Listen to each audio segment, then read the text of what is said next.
تندباد شب 30 و 31 می بام این خانه را کنده است.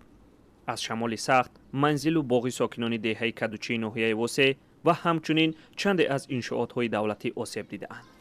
نه خونه، نه درخت، اگرود، همه چی میخواد، همه چی میخواد، نه خیلی دست نخوی، همه چی میخواد.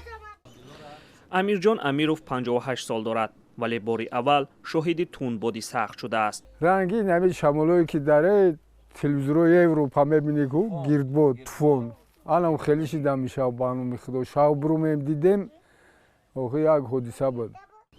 ساکنان میگویند که شمال آن شب نه تنها درختان بلکه آدمان را هم از پا افکنده است. خودم بیرون برم آدم خدمت شمال وارداش گیرد آدم برم شمال وارداش دام درو لاتوکی او پرتوفتش هم وارداش دام درو لاتوکی سیمیتی پرتوفتش خدمت کویا بالا کم قپیدم ایلوچ کردم. رهبران ناحیه وسه میگویند ضرری رسانده تندباد را حساب میکنند. کمیته حالت‌های فوق‌العاده به ساکنان گفته است که به کسانی کمک کرده می شود که خانه‌های خود را سقوط کرده باشند، اما این نهاد تا حال حجم عمومی ضرر را اعلام نکرده است.